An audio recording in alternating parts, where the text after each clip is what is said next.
Look at that. Pretty exciting stuff, huh? Now, over here.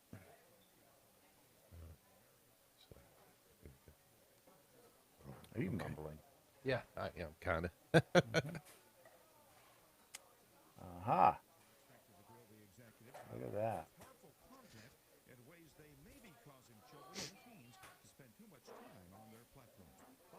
then there's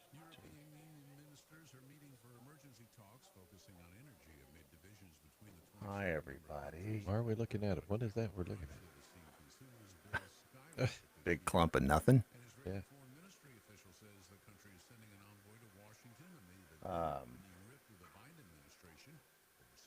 Tell you one thing, when they get finished with this damn room, they better work on the air conditioning. What's going on with the AC? It's hot in here. Did they kill the AC in that room? They might have. I may have to shoot them.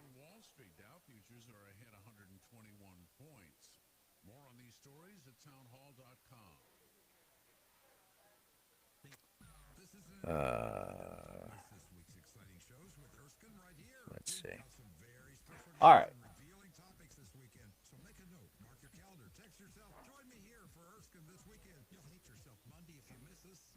Will you? Oh, look at that.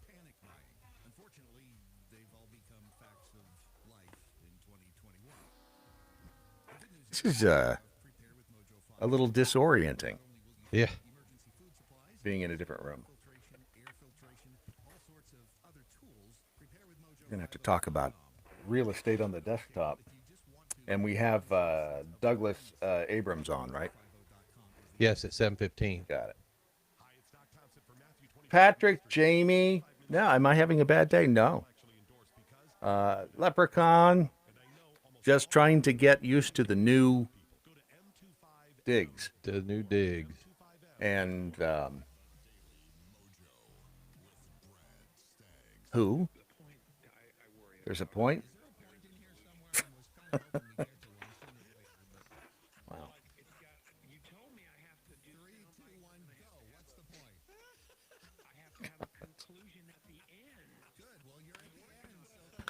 You're at the end. Oh, crap. I just realized something wrong. What? Nothing. Nothing that you need to know. Okay. At all.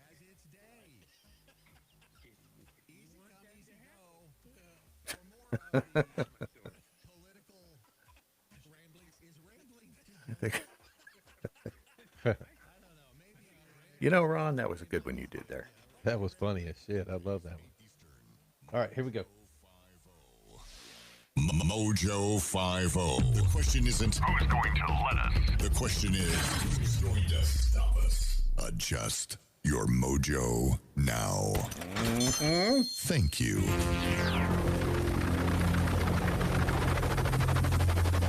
The mothership has landed. Brad Staggs. A mighty Mojo 50. Well, goodness gracious, here we are. Didn't think we'd make it, but we did. New digs at the Daily Mojo, and still not quite complete because I've never seen a crew work slower in my entire life, Ron. These people, it's hard to get anybody to work hard. I don't know what it is. I mean, we pay a fair wage, don't we? Yeah, but people won't work hard for a fair wage anymore. That's right. Yeah, it's we even got you weren't here on Friday.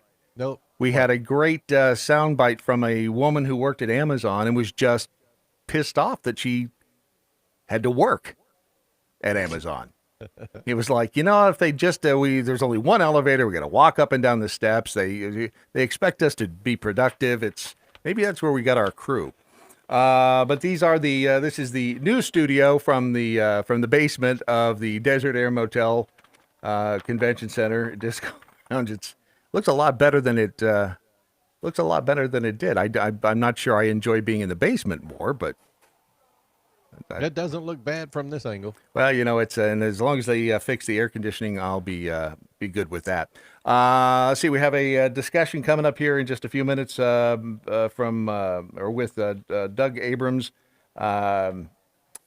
He is the co-author of a book called The Book of Hope.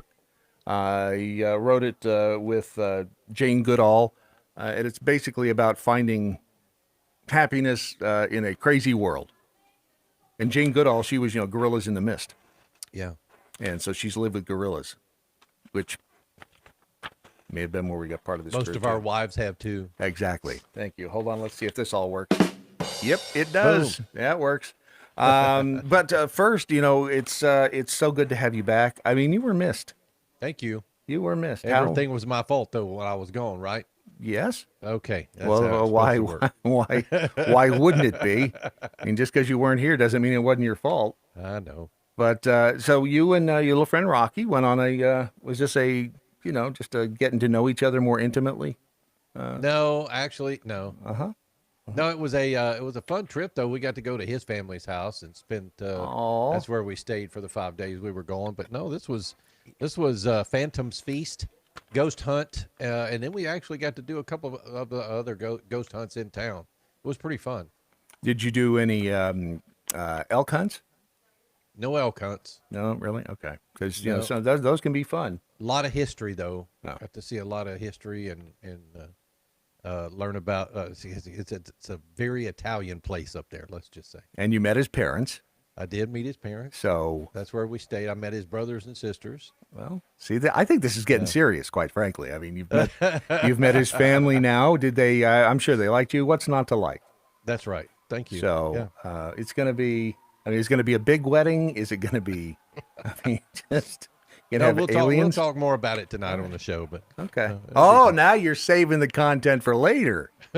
Wow. All right. I see how you are. All right, before we get into our conversation with Doug Abrams coming up here, it's been all over, obviously, the news everywhere, and it has been driving me crazy watching these whack job lefties on Twitter get on Alec Baldwin's timeline and tell him, this is not your fault. This is not your fault. It's not. Was it a tragedy? Is it an accident technically? The accident was caused by not using a firearm correctly. I mean, it's just because someone hands you a gun and says, "Oh, it's good, not loaded." What's the first rule of guns? They're always loaded. And when he pulls the shot was apparently the film shot was down the barrel. Interesting how we talk about cameras that way. Really? You're looking down the barrel. It's a film shoot. Same thing with a gun. So the shot was looking down the barrel of his gun. I have no idea whether or not they intended to fire the weapon, but what the hell did it have a live round in it for? Turns out that apparently they were using the gun earlier. Some of the crew or somebody was out using it with live ammo. So it's not a prop gun. It's a gun. It's not like it's a gun. It fires real bullets. And even if it was even if they had put blank rounds in there, ask John Eric Hexum how that works out for you. He was the actor back in the 80s who, after they told him they're going to have to be working overtime on the show that he was on, he did one of those, you faked it and, hey, Russian roulette. I had a friend who did that too.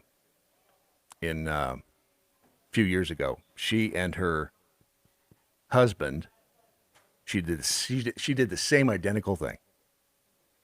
I think there was alcohol involved, but she did one of those, hey, well, it's a bad day, isn't it? But not intending and didn't knowing it was loaded, and right there in front of everybody. Really? Yeah. You with blanks? No. This had bullets in it. It was loaded. Yeah. Wow. And so was this gun that Alec Baldwin had. It's a real gun. It fired real bullets, and the latest to come out, according to the affidavit, is that he was practicing or rehearsing pulling the gun out of the holster. And they are absolutely throwing the assistant director on this movie under the bus. This Dave Hall. I don't. He may be the worst AD in the history of film. I have no idea. Never heard of him. Never worked with him.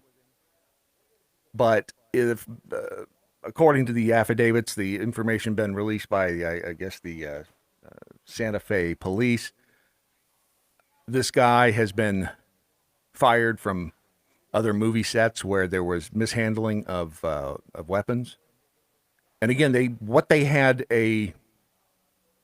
3 guns on a cart, and the armorer was, she's young and I guess relatively new to the position, and it was actually the assistant director though that picked up the gun off the cart and handed it to him and said cold gun.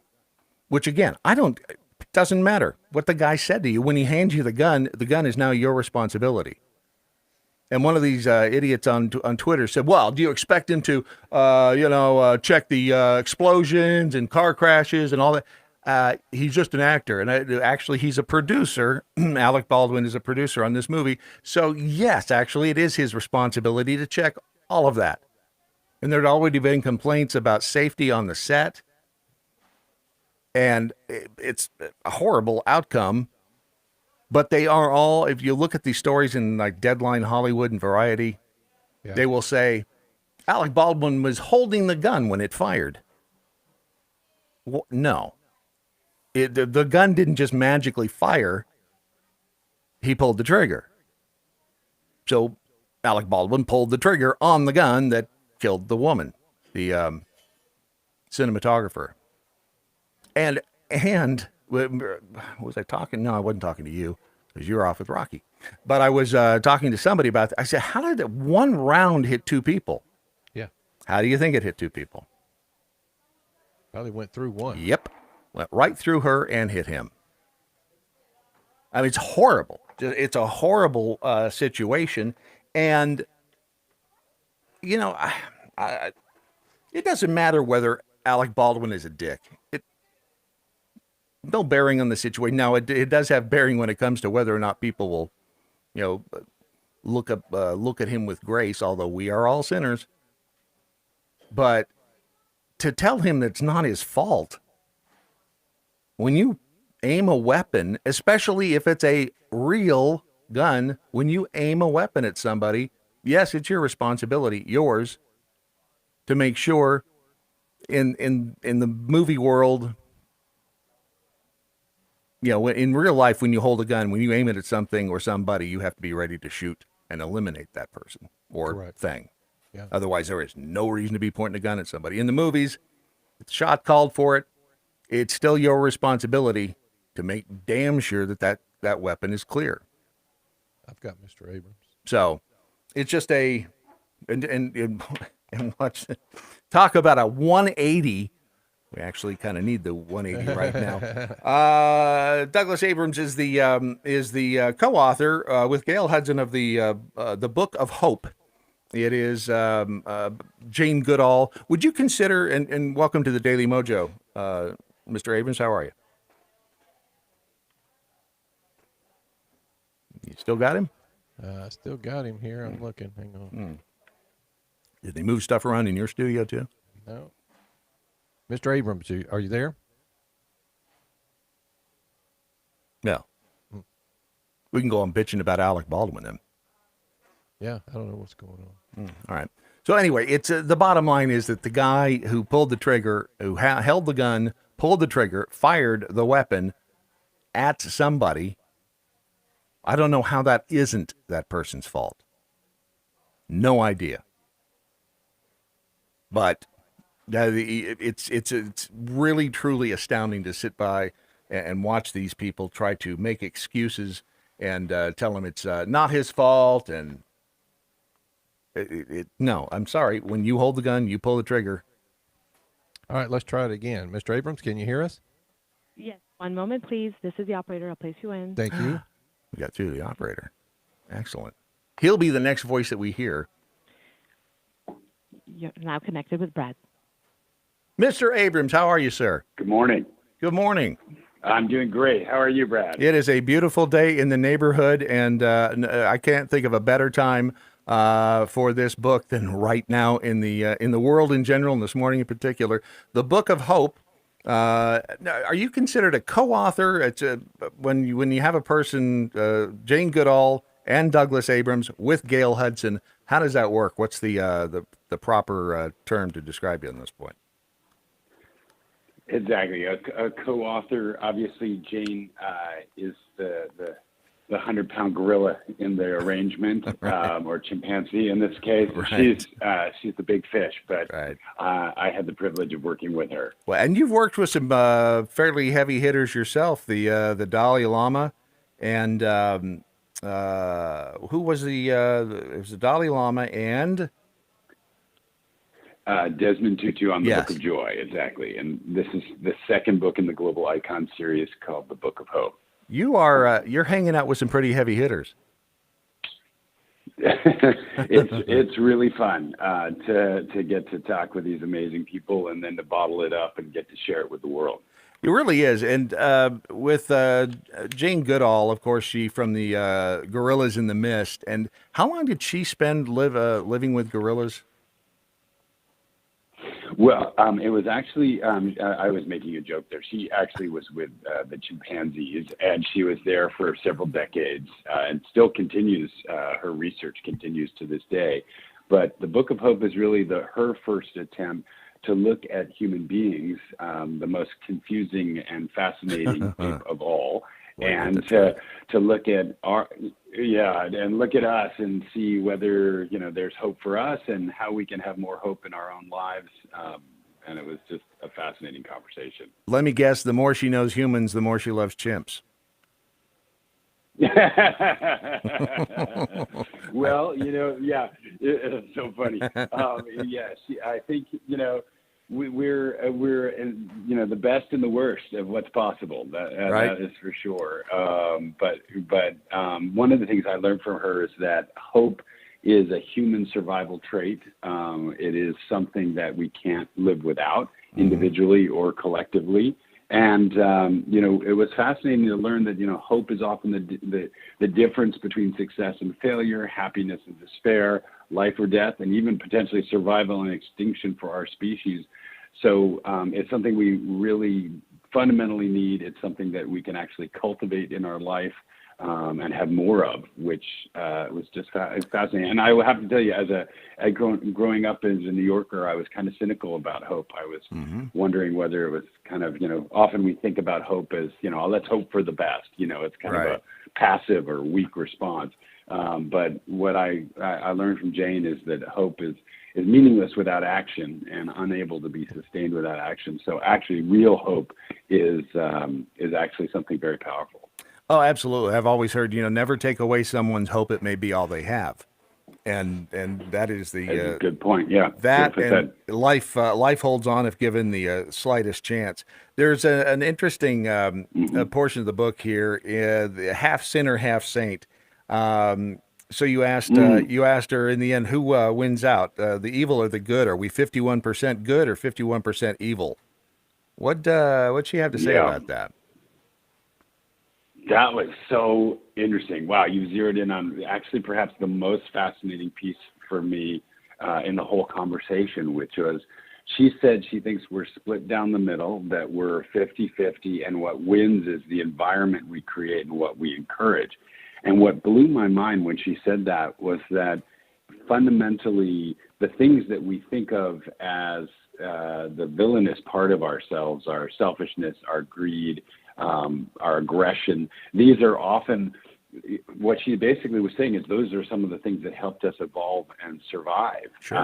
And that in the right context, those things are absolutely what we need.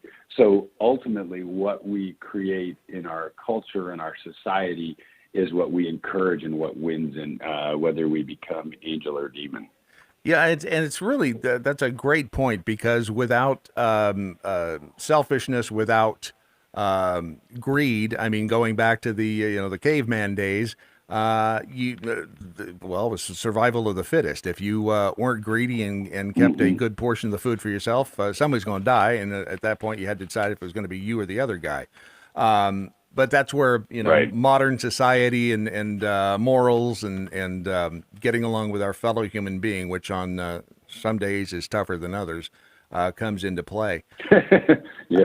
She Exactly. We've taken that to a bit of an extreme. Let's put it that way. yeah, boy, have we ever. Talking with Yeah. Douglas Abrams, the co-author of the Book of Hope with Jane Goodall, and there are a couple of, as I would expect, in this book, the life trees, basically plants and trees. For instance, the tree at the World Trade Center that was smashed, Yeah. and what a great metaphor for life and finding hope. Exactly. So Jane has these 4 reasons, fundamental reasons for hope in our world right now, and one is the amazing human intellect. The second is the resilience of nature, the power of young people, and the indomitable human spirit. And in the resilience of nature, when I asked her to, explain, tell me about what you see as, why we should have hope in the resilience of nature, she told this amazing story. Obviously, we were all so kind of deeply impacted by the destruction of the World Trade Center, right. And at 9/11. And she tells this story about this tree that was just destroyed in the debris, and it had one branch that was still living, and it was found by one of the botanists for the botanical garden, and they basically were able to keep this tree alive and have it grow back, and it's now today flourishing. Kids go and visit this tree. There are birds nesting in the tree, and I think you're right. It's a powerful metaphor for the resilience of nature and its ability to come back. And one of the things that was so inspiring, I think we're dealing with all these climate-related disasters, hurricanes, floods, fires. I live in California now, and there's so much, fire, came within 10 miles of our house. Wow. But what, and I was just, wondering whether, we're kind of doomed. And what we learned in looking at the science was that, ecosystems, environments come back typically in 10 to 50 years if we help them and if we let them. And, if we stop overfishing, if we stop, putting so much pollution into the environment, they can come back. And I think it's a really hopeful message. There's, we have to act and we have to get involved in dealing with it. But there is really, nature is incredibly resilient. Ultimately, the question is not whether nature will go on. The question is whether we'll be a part of it. Exactly. So basically, and not giving anything away here, but you are hopeful, and Jane is hopeful for the future that we do actually have a shot at getting through the crap if we would just kind of get our crap together, in other words. Exactly. Obviously we need to come together. Our divisiveness we have much bigger challenges than one another. We've got, if you think if like the aliens showed up tomorrow, we'd all be in it together, Yep. and so the alien that showed up is environmental chaos and climate havoc, and viruses and all the things that we're challenged with right now. And we need to come together and recognize that hope requires 4 things. It requires realistic goals, realistic pathways to get to those goals. It requires a sense of agency or a sense we can do it, and it requires a sense of social support, that we're in it together, and that we, ultimately hope is contagious. When we can muster our own hope and cultivate our own hope, then we can help spread that to others. And either the hope is contagious or the hopelessness is contagious. And it's so easy to go from denial to despair. And honestly, hope is right there in the middle. It's something, we ultimately need. we share it with other animals. If you think about your dog at the door, waiting, hoping for you to come home. But we have it in a way that is far greater than any other animal, and it is ultimately this survival trait that's going to help save us as a species and save our society and face the challenges of our time that we have. And we need to cultivate it. The book is The Book of Hope. It's available, I'm assuming, wherever books are sold. Absolutely, Brad. Thank you so much. Great conversation. Appreciate it. Douglas Abrams, again, the co-author of The Book of Hope with Jane Goodall. We'll talk again soon. Mojo. Hope. Love Interesting. He brought up the Martians. Yeah. The space. We have a lot in common. So when that one lands on the White House lawn. Yep. And it's, as you can imagine, the book does get into, some of the climate stuff. But the bottom line with me is that should we be polluting? No. Are we polluting? Yes. Now, I say we. The United States is pretty damn clean when you look at the other countries in the world, not to point fingers at, like China, but places like that. There are a lot of places that are far more polluting than the United States. We've gotten our crap together on that, but we do have to be good stewards of the environment. I don't think there's anything wrong with that. And not at all. Remember the days when people would just throw trash out their car window? I do. And then we'd see an Indian standing on the side Right. of the road. Who wasn't really an Indian. Who was crying. Right. But he was Italian. I'm telling you. Hey, he looked like a Native He American. did. He did look close enough. I think they call that cultural appropriation these days. Let's see here. Go to mypillow.com and it's something you won't want to throw away. How's that for a segue?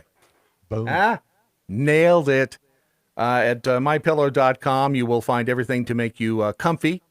And think about this. You wouldn't have the benefit of these fabulous Giza Dream Sheets or the robe, MyPillow robe, or the MyPillow slippers if it weren't for plants on this planet.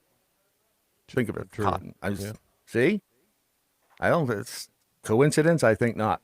Use the promo code Mojo50. You will save a significant chunk of change on each of those aforementioned items, and you'll be helping out, I believe, somebody who's a truly patriotic American and I think Lindell did his damnedest to try to bring evidence to the table, and you got to see exactly how powerful the media machine is in this country, because it just talk about punting him down the field. Yep. That's exactly what happened. It's really scary. So it's mypillow.com. The promo code is Mojo50, and you will be a whole lot happier sleeping at night on those sheets, I promise you. Up next, it's vaginal ulcers. Ouch. How's that for a great... Just stay here. You'll want to hear this.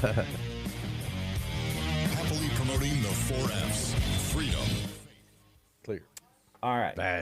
Vaginal ulcers. Okay, there is... I'm going to have to talk to the engineers about placement of this stuff. Thank you, Sarah, for putting that up there. What's the deal?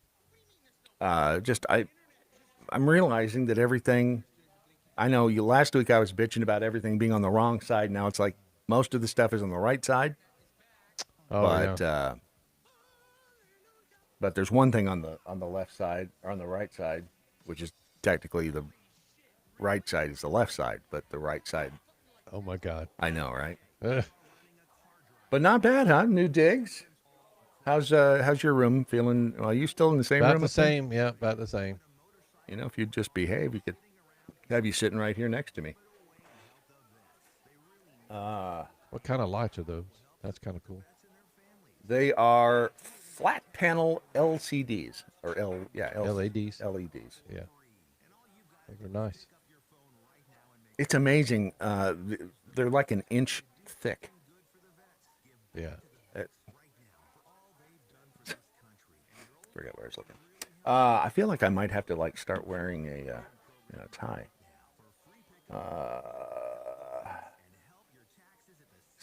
Yes, thank you, Mike. They are indeed. They're not Sonex, but they are close. Sonics are incredibly expensive. And we just RLX don't have is too. it. Yeah, it's like you get it's a brand name.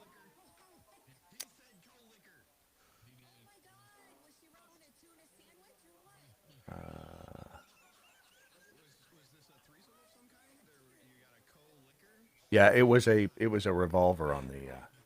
Oh, it was. Yes, yeah. Which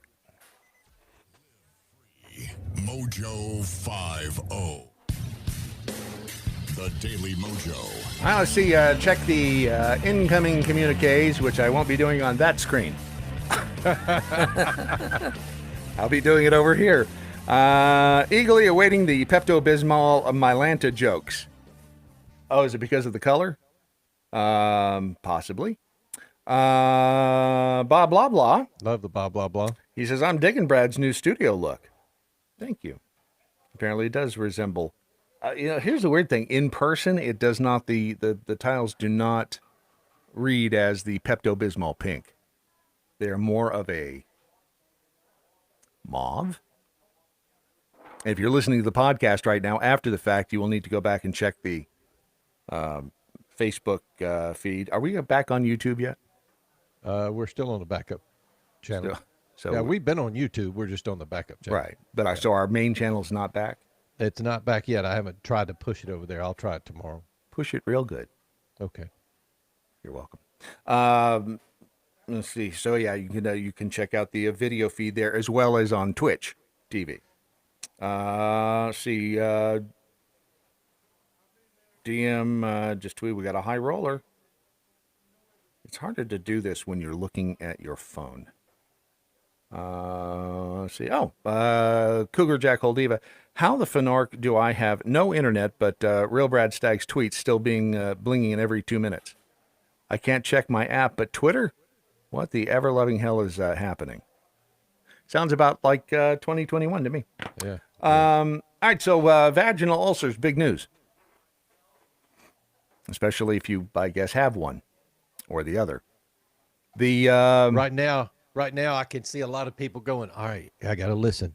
This is important to me right now. Let's go. Do you want to go down the, sorry. Down that one? We can either go down the STD route or the vaccine route. Because this is actually, there are two cases of vaginal ulcers that are now making the rounds. So, I'll start here. This happened in, this is out of the U.S. Sun across the pond. Rare case, vaginal ulcers could be new but extremely rare complication of COVID jabs, according to doctors. So just when you thought there was no other reason not to get the jab, ta-da! They treated a 16-year-old girl for agonizing lesions in her genitals. They suspect her recent jab could be the only cause.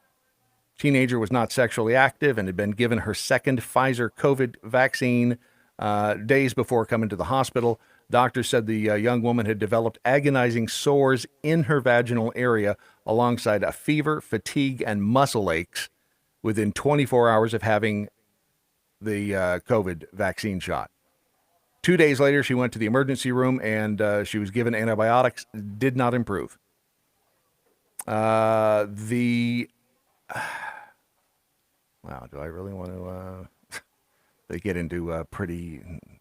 I'm going to save your breakfast for you and not describe exactly. Here, she did not have COVID. She did not have any other STD, causing medics to consider the jab she'd recently had.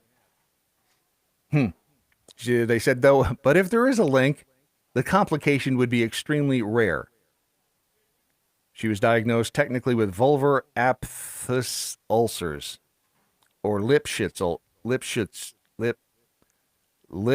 ulcers, triggered by an immune response to a viral infection. They say it's rare, but just even if there was a shot at it being, at it happening just once, I'd be like, no, No, not gonna. Nope, not doing it. Now, the STD side of things, this is called donovenosis. Donovenosis. It's a flesh-eating sexually transmitted infection. All right, you didn't have to do that part. What? Well, I'm not eating breakfast. That doesn't go well with this story. So it's true whether you're dealing with flesh-eating piranhas, flesh-eating politicians, flesh-eating underwear. Oh, that's right. There was some underwear out there that was doing a number on people down there, wasn't there? Or the flesh-eating sexually transmitted infection known as donovenosis.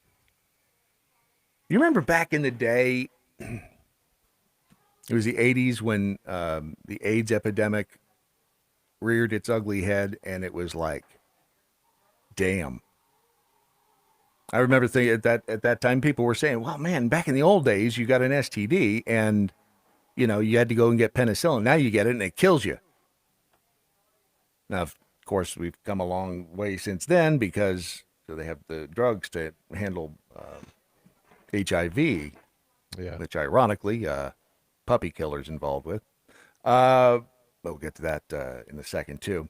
But this donovenosis is caused by a bacteria, Klebsiella granulomatis, that can progressively destroy your genital tissue. Now, I ask you this. Would you rather catch an STD that killed you or destroyed your genital tissue? Man, that's a tough one. Yes, it is. yes, it is. It's and there's some other Latin name for it. It's been getting attention in the United Kingdom because Robbie Purvis, writing for Birmingham Live, quoted a doctor from London as saying, figures suggest that donovenosis, which was previously thought to be restricted to places like India, Brazil, and New Guinea, is becoming more common on these shores. Now more common is subjective relative terms. You get smacked in the face with some broccoli last Thursday. You could say that broccoli attacks were more common last week than prior weeks. But there are 30 reported cases of this in 2019. In 2016, there were only 19. And last year, the number of cases dipped down to 18.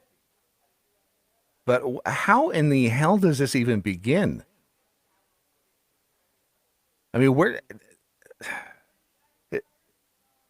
has this been around forever? Is this one of those things that we've just never seen in this? I mean, obviously it had to start somewhere. You didn't want to be the first person to get it either. Right. Because damn, especially if you're in India. See if take out croissants. I think this is, it's 2021. This is another one of those, I think most of us have put our bingo cards away because now we're just terrified of what's coming up next on the bingo card. I mean, we've had draconian lockdowns. We've had, Christmas is Christmas canceled, or is Christmas just severely handicapped? I don't know, why would it be canceled? You're talking about because Fauci said we can't have Christmas? No. I'm saying because, first of all of the, sorry, I turned into Jeffy for a second. First of all, the supply chain disruption, which, again, I'm sure Mayor Pete is on it. Okay. Something, not necessarily the supply chain disruption, but then there was one of the ships, one of the container ships capsize off the coast of California because of the storms. And so all of those containers filled with fabulous, unnecessary plastic objects and electronics are now, somewhere at the bottom of the ocean. Yeah. And already there's not much on the shelves when you go. Well, now I haven't been to Toys R Us doesn't exist. Where's the toy store anymore? Are there any? Not that I know of. KB Toys maybe in the malls. They still exist? I don't know. Huh. I haven't been to a mall in years. Neither has anybody else.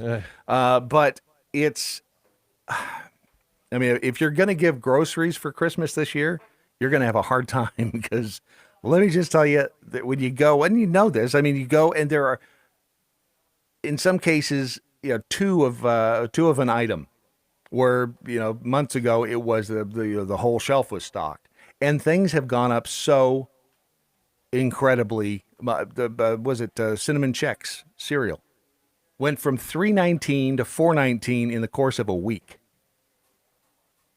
I mean, that's a significant jump in price, but it's okay because this administration is on top of it. Again, Mayor Pete. Mm-hmm. Now, here's the funny thing. Well, I say it's funny. It's only funny in the ironic sense. Mayor Pete, turns out that there is a documentary coming out on Mayor Pete. Who knew? There's going to be a documentary. It's called, ironically, you want to take a guess at what it's called? Mayor Pete. Yes. As a matter of fact, you've seen it, I see. Wow. It's an Amazon original. What the hell? And it was Squeamish. What the hell is his name? It's I can never pronounce his Twitter name. Squeamishing Squatter, whatever the hell it is. Anyway, so he actually posited the theory, maybe this is where Mayor Pete has been for the last 2 months. Off making a documentary about himself. Maybe.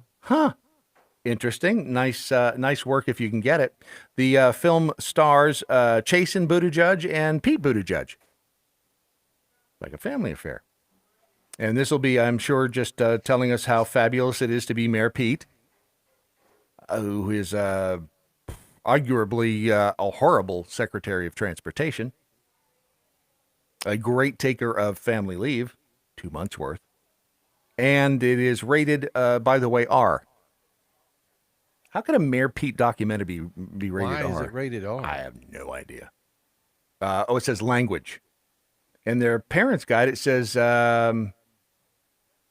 interesting. It says add content advisory. This is on IMDb. There's no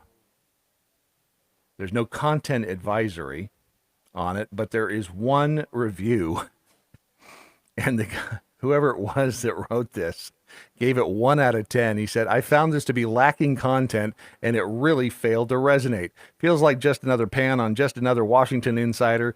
Could have been better if they had highlighted more of his accomplishments. But then for them to do that, he'd have to have accomplishments. Yes.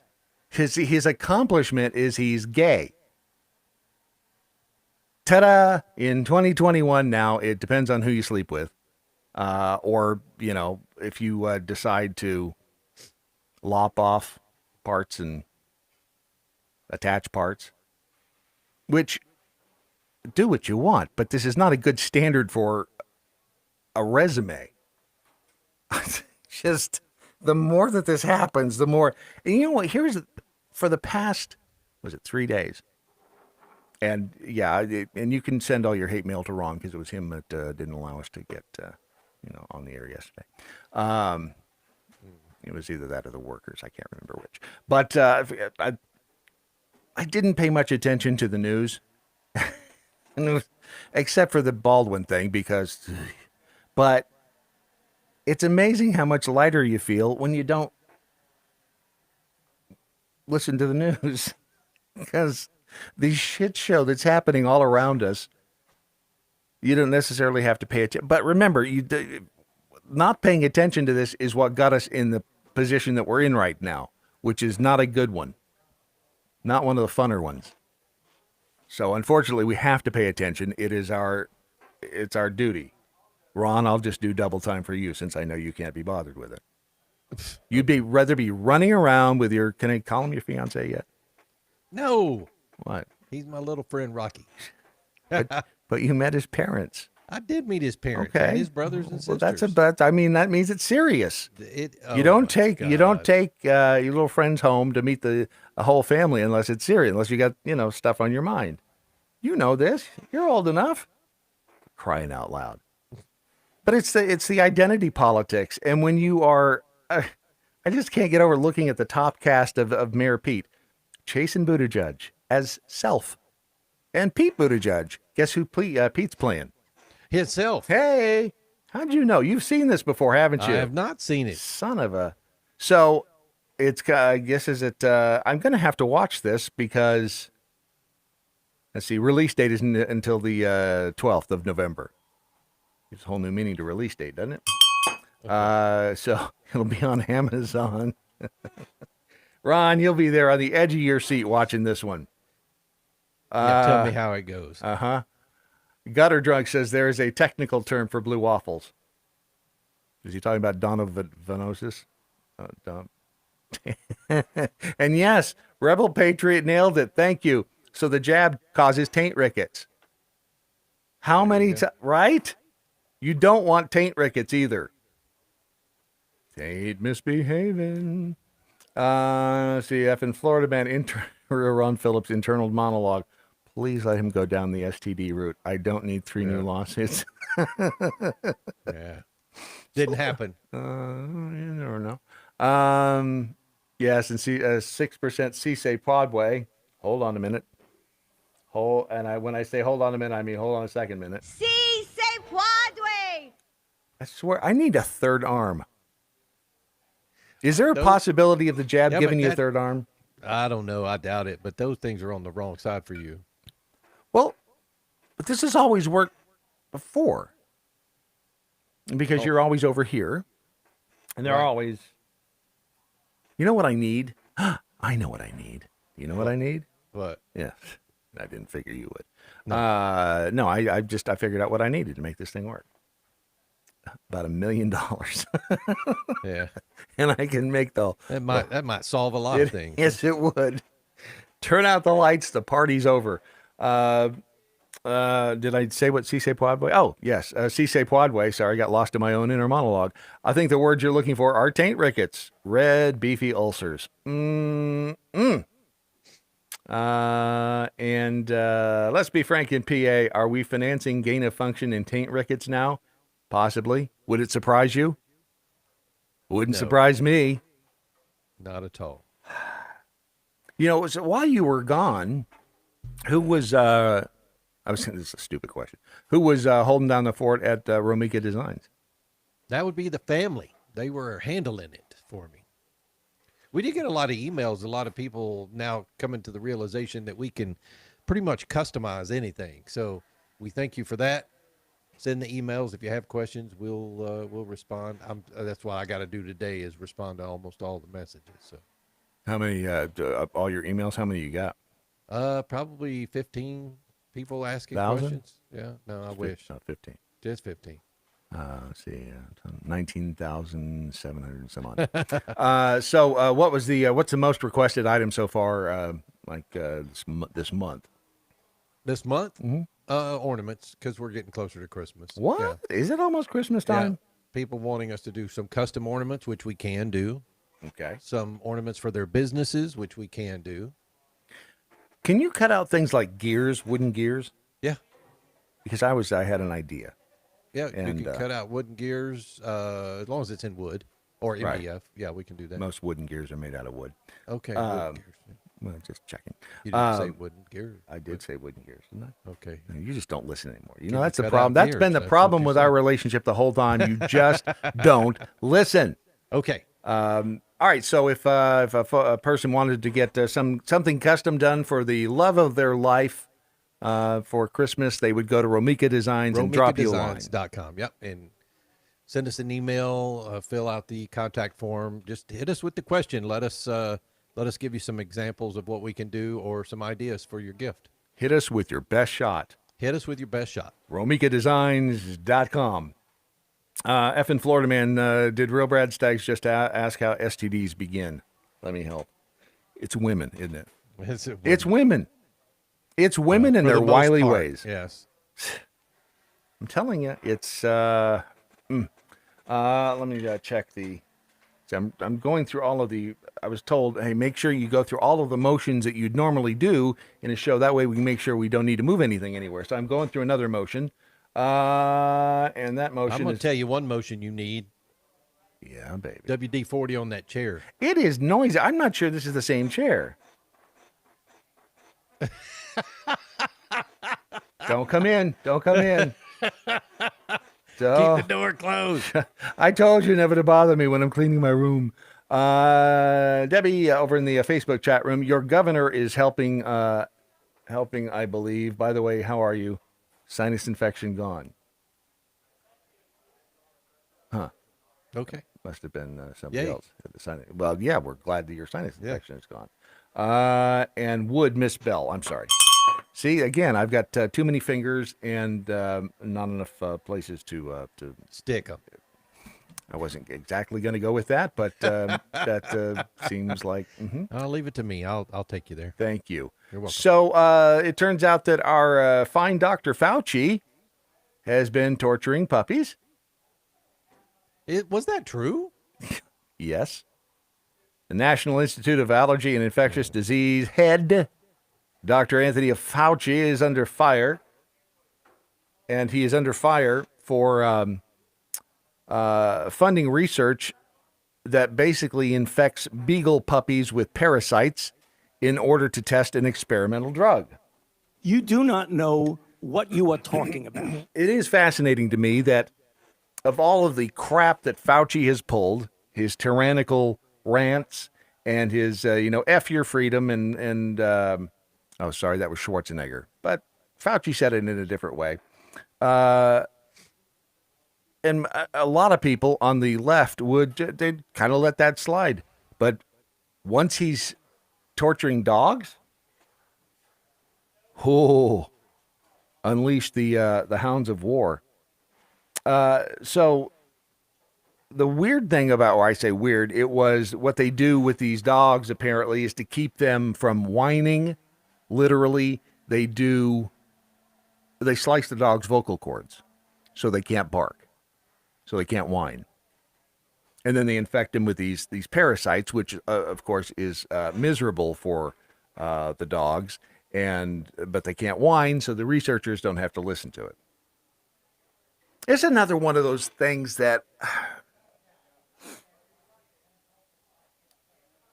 and I don't know if it's true or not. I've seen conflicting reports that, when they would test in a clinical trial for a drug, that they would test it on animals. And there were reports that some of the, or a lot, I guess, of the animals in the COVID vaccine trials did not come through alive. They died. And I don't know if that's true or not. Again, it's tough to find the facts anymore. But is it... I mean, we have to test things on something, drugs on something, before they go into people, right? And you don't want to...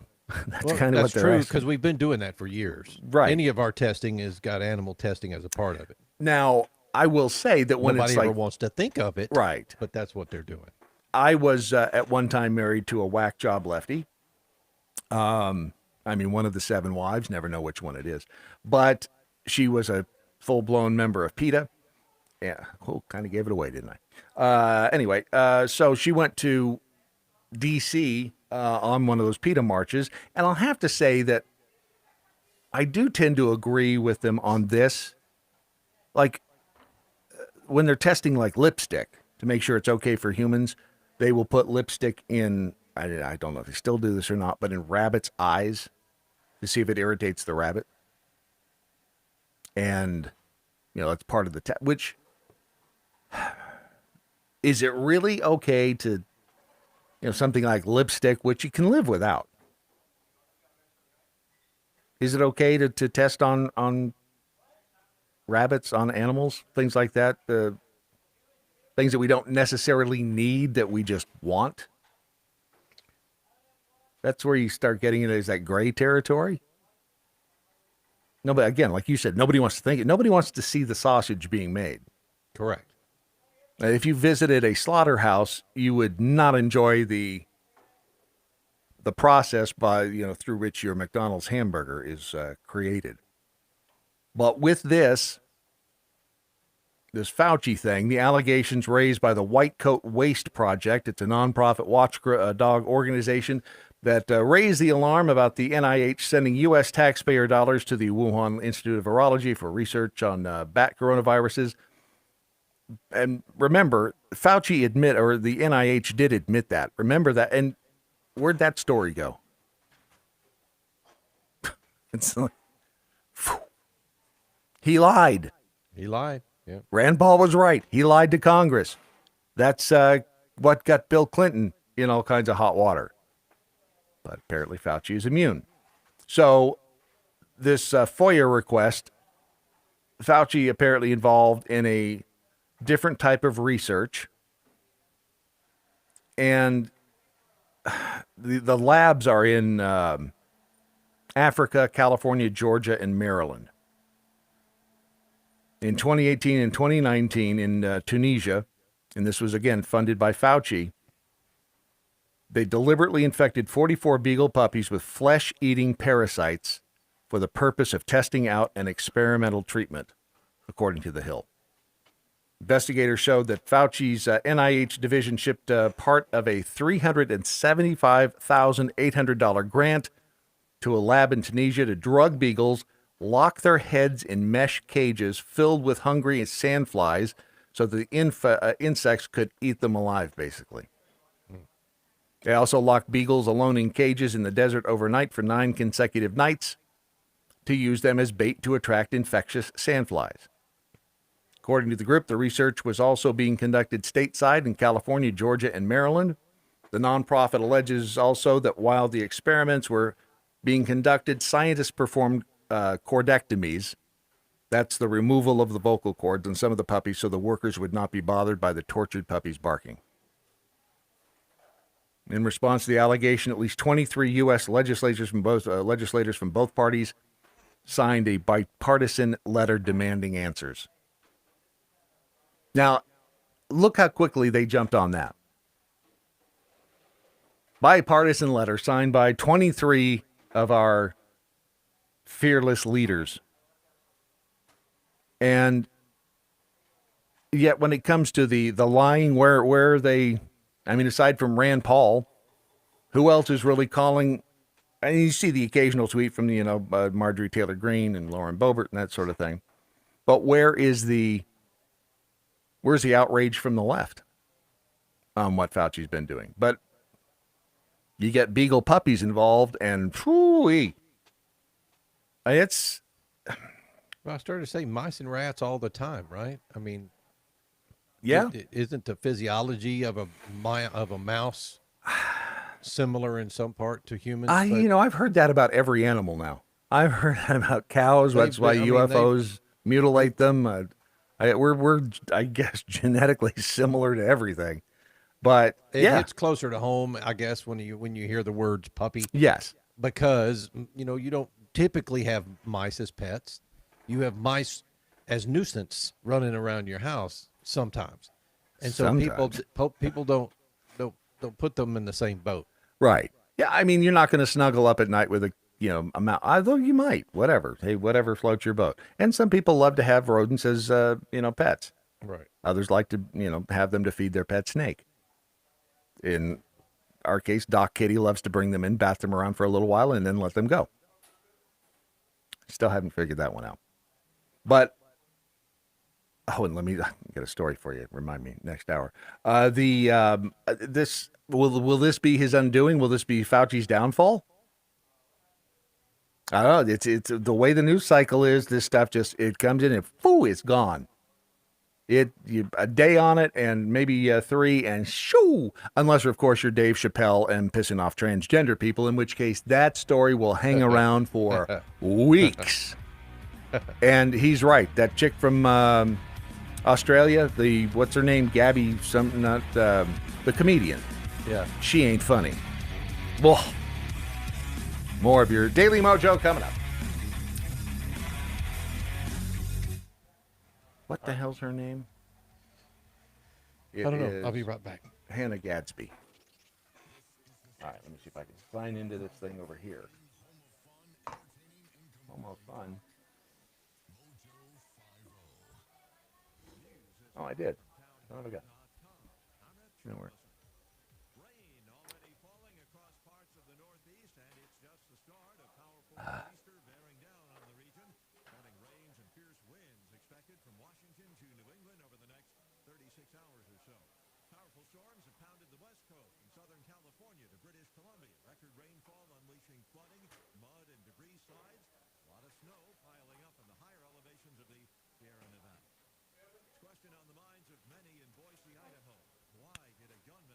Ta-da!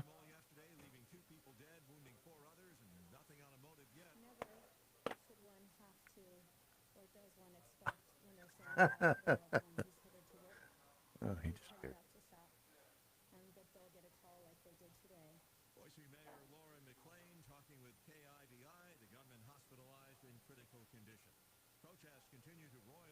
That's a good point.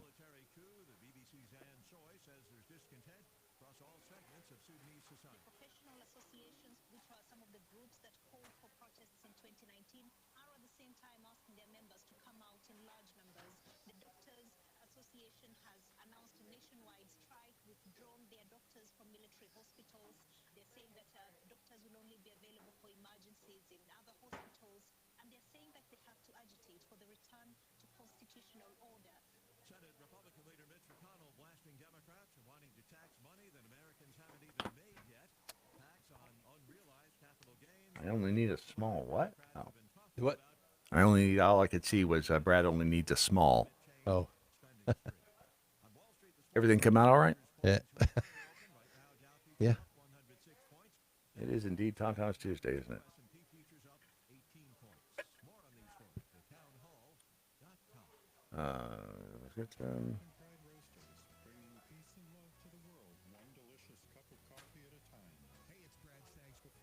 Is it?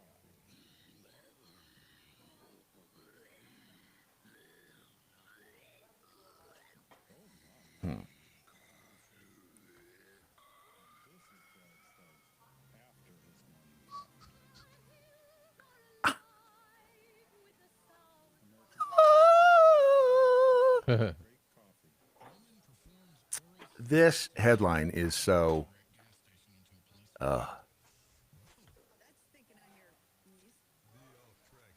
What headline? I'm just looking at you right now. Oh. You look pretty. Hot. Yeah. No, I need another one of you over here.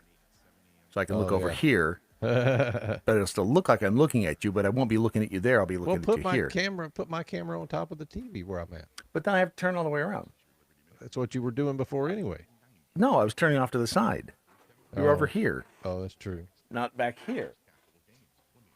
Who designed this crap? You designed this to piss me off, didn't I'm you? over your shoulder now. It's like you're my little angel. My little angel on my shoulder. We'll make this, we'll make it work.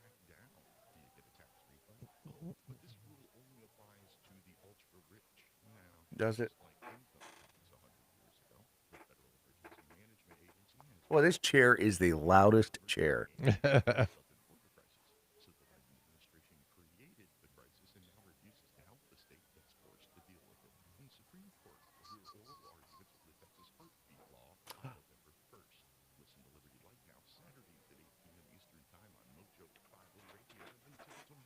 Protect your liberties. Once they're gone, there's no getting them back. If we weren't so bad, To puppy rape. I like to cuss. Do I want to keep my penis? Cat wants some black titties. we wouldn't be so good. Mojo 50.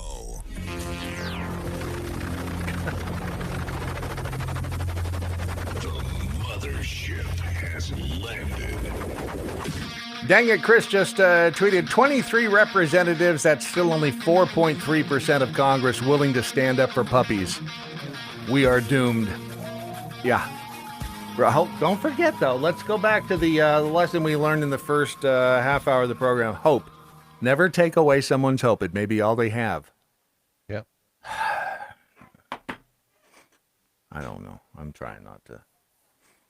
We need to do that more often, have people on who are just all about hope. It's the young people. You know what? It's the youths. They're going to save us, Ron. They are going to save us. I don't know now. The Utes are scaring the hell out of me right now.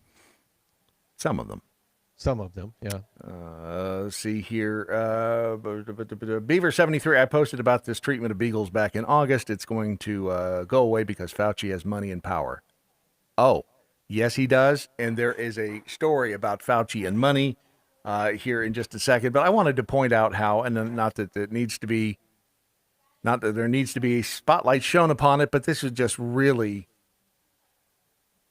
this one pissed me off. CNN, I know, say no more, right? Here is the headline. I was frustrated. Cancer patient on Florida Surgeon General refusing to wear mask. Like, whoa, cancer. What's he like? So what's the first thing that pops to your mind when you read that headline? Cancer patient on Florida Surgeon General refusing to wear a mask. Anything pop into your head? No, I mean, other than what are you talking about? COVID? Well, yeah. I mean, but first thing I'm thinking of is some woman or man, because it doesn't have gender there, or ZimZ, whatever, sitting in a hospital somewhere. Surgeon General walks in and they're like, well, it's the cancer war. And I'm not wearing a mask. Is that not? Well, that's what the scene I envisioned was for. Yeah. I mean, that's what, I of mean, all what else? The people that right. are in that hospital, who should be wearing the mask? Right. Well, here's the rest of the story. CNN's Anna Cabrera speaks with Florida State Senator Tina Polsky, a cancer patient who asked the state's appointed Surgeon General, Dr. Joseph Latipo, to put on a mask while meeting with her, a request she says he refused. So, oh, by the way, you think she's a Democrat or Republican? Democrat. That's so weird that you would know that. So here's the interview with Anna Cabrera, who is very hot. I'll give her that. Just obviously a little wacky.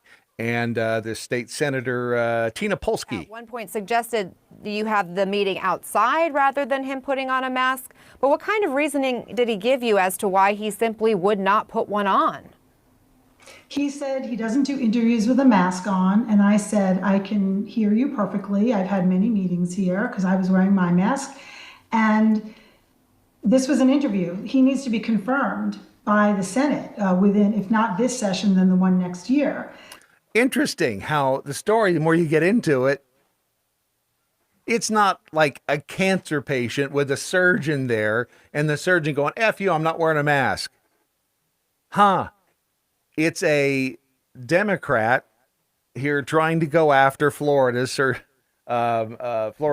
General in a confirmation process. I don't even know what the hell they're confirming him for. Maybe Surgeon General plus Admiral. Maybe he's going to be an Admiral too, a 4-star Admiral. I don't know. But so the situation is nothing like they tried to sell it there in the headline. So imagine all of the people who read the headline, then move on. Wow, that Florida Surgeon General, that bastard, he wouldn't even wear masks, in a cancer ward. Now it turns out it's some sort of a confirmation hearing, and he said, I don't do interviews with masks on. Okay, that's that's his right to. If he doesn't want to be seen with a mask on, all right, good. I hate wearing the damn things. I'm not sure I would go this extreme, but I might. It's the and then you wonder why people buy into some of this crap that we're hearing. It's because of things like this. Well, I saw where the Surgeon General wouldn't he wouldn't wear the mask, and so he's not a good surgeon. He won't wear a mask. Yeah, not quite.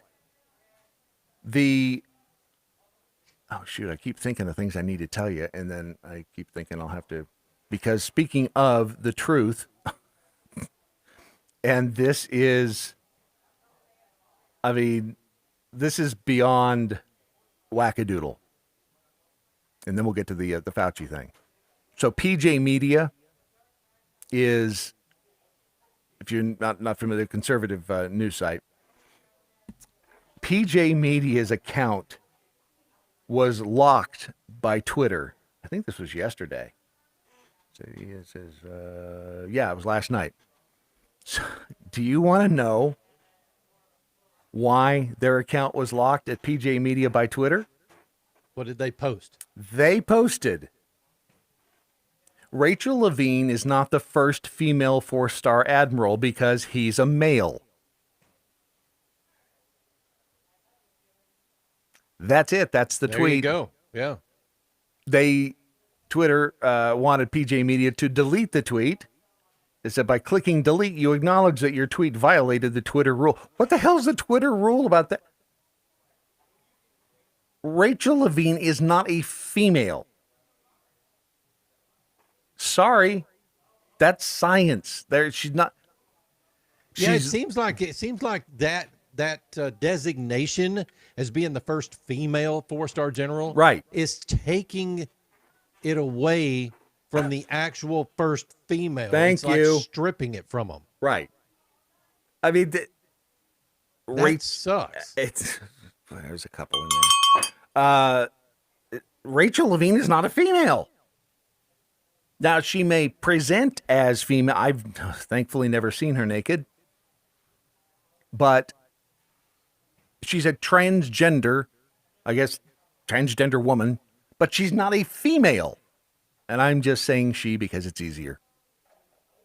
But this is the kind of horse shit that it's... Again, it's this agenda crap that gets everybody pissed off. And this is why. So now the truth is not... is something you can't post on Twitter. You can't post the truth. Now, I would say that that's ironic, but pretty much life. Anymore, it's like when you come across something that isn't ironic and crazy, it's like, oh, well, look at that. Something normal popped up. So this is the nuttiest thing. Or I'll just leave it there. And PJ Media says they'll hold our account hostage until we acknowledge the error of our ways. Every cell in Levine's body is coded with male DNA, yet we're in the wrong. I would, and again, it's the replies. Let's see here. Hold on. This did its updating thing right as I was trying to say something. Well, apparently it's not going to allow me to read them.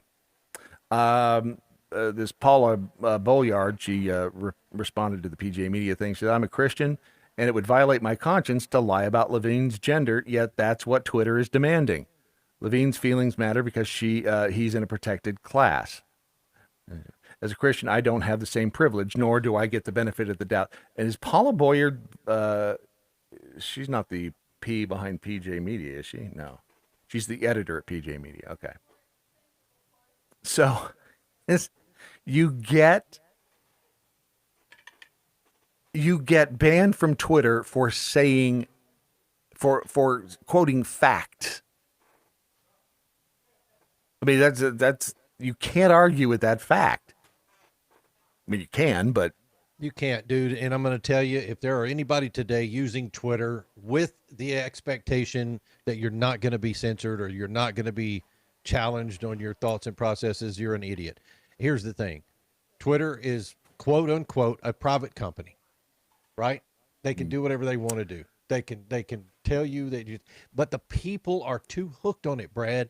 People are addicted to Twitter. It's a private company, but we are also allowing them protections under Section 230, which that I think that involves us in the argument. That's why they're able to do what they do. Right. But I think that we the people, that's why it involves us in the argument. Now, I will say this, it more than it doesn't piss me off that they're doing this. Don't misunderstand me. It just amazes me that they are showing who they are on a daily basis. If there was ever any doubt in anyone's mind who and what these people are, it should be erased, because this is they are, and they say follow the science. It's know thine enemy, right? And it's just it's fascinating more than anything else to watch how they have revealed who they are. I think that's what it's Are they a majority of people? I don't think so. I hope not. If they are, we're screwed. But they obviously have control of the media. This whole thing is just when you cannot say. And Seth Dillon tweeted, eventually the only people left on Twitter will be those who affirm falsehoods and those who, in their cowardice, refrain from refuting them. I feel the same way as no one. At Tweet Truth to me, she says, I'm going to be on Twitter as long as I can just irritate the hell out of these people. And that's kind of the way I feel. It's like, yeah, but if that's your only expectation is that you're going to be able to annoy the hell out of people, that's fine. Right. But if you expect that you're going to get solid information from Twitter, oh no, hell no, hell no, no, you're not getting solid information from Twitter, although it is a fabulous source of entertainment by some stretch. All right, so the Fauci thing, and don't let me forget the bird story. The Fauci thing. So this is, again, why we said for a long time here on this program, well, how can, institutions like Johns Hopkins and Mayo Clinic and all of these big colleges and these big universities and all of these big institutions come out and, back up the NIH and say the absurd things and do what they're doing? Well, here's a headline from the Epoch Times from today. To retain federal funding, University of Alabama and Auburn University say employees must get vaccinated. Huh. Weird, right? It's money. That is. Always said, follow the money. You'll find the reason, the causes for most things. But that's why the Johns Hopkinses of the world and the Mayo Clinics of the world, again, what was it, $750 million that Johns Hopkins is getting from the National Institutes of Health? I mean, the money's big. So they got stuck in the money trap. They can't afford to not get the funding, to not get the grants that they've been getting because they'll go under. Or, it'll hurt. I don't know if they'll go under or not. But employees must be vaccinated by December 8th or be discharged. Wow. What? I mean, not even a testing protocol? Failure to comply will place the University of Alabama in jeopardy of losing hundreds of millions of dollars that we receive through federal contracts and awards, as well as thousands of jobs funded in part by those dollars, University of Alabama said in a press release to faculty, staff, and student employees as part of his Path Out of the Pandemic COVID-19 Action Plan. Biden enacted Executive Order 14042. Hold on a second. That didn't have the right. How about now? There you Is go. that good? That works. I now hereby. What am I doing? I don't know. Corn pop. Corn That's pop. it. Corn pop. Hairy legs. I hereby enact Executive Order 14042. That will direct the Safer Federal Workforce Task Force to issue guidance mandating vaccines for federal contractors and subcontractors, which includes public universities. I have spoken. Sound like the Wizard of Oz. This guy just pisses me off. This every time he talks, he tells you two things: A, that he's a tyrant, and B, that he's an idiot. So this is part of his Path Out of the Pandemic. Did you see where I don't know where he was making some speech somewhere? And this guy, what is he? Does he have like an acute case of phlegm? He can't climb onto a stage without getting out. It's like, do that shit before you get up there. And take a decongestant or something. So I think it was yesterday.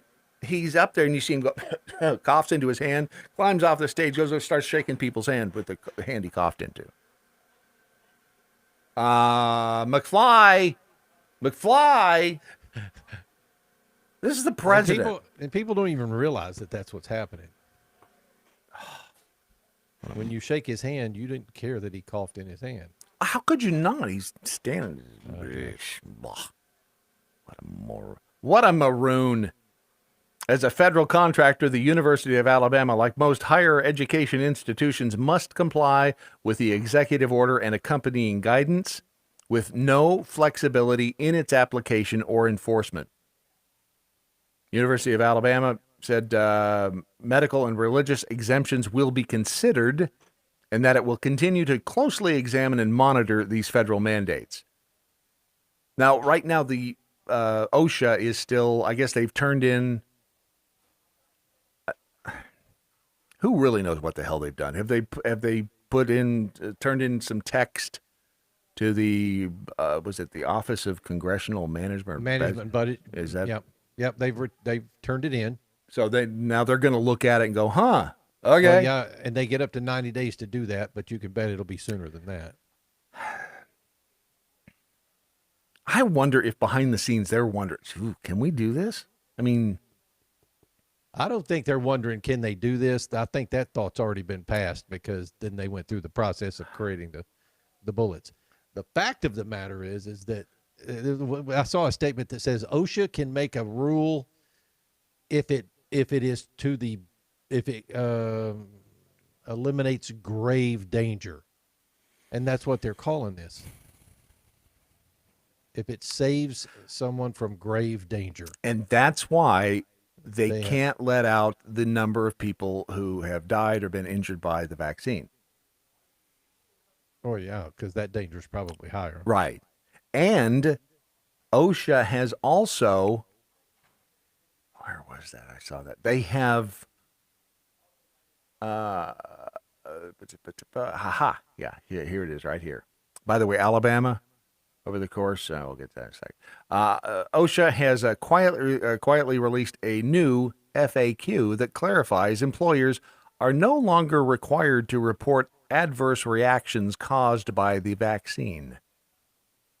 Interesting. Why would they do that? Because they don't want those turned in.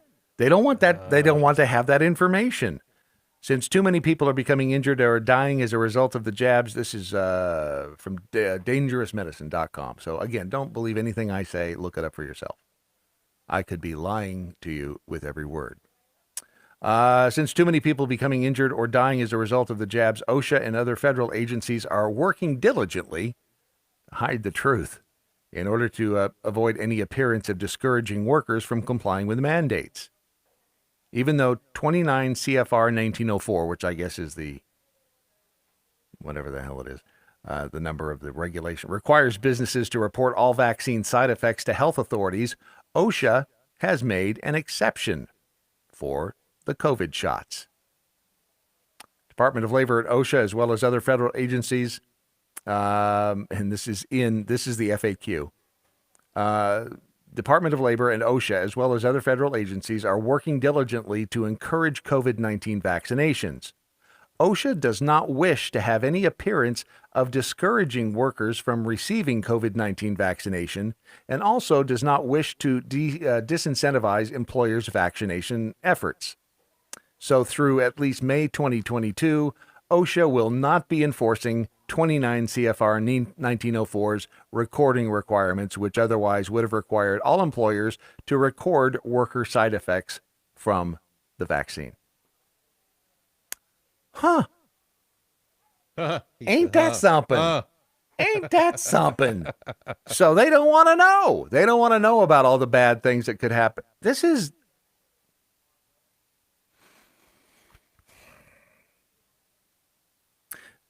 How old is this country? 250, whatever. Yeah. Let's call it. This is around 250. Think we're done? I go back. I hate to say that because I know. I mean, this has lasted for quite a long time. Let's go back to the Book of Hope, shall we? Yeah, can we? Let's turn in your hymnals to page. Doesn't matter. Just find a page. No, that didn't help. No, that didn't help. Just try to have hope.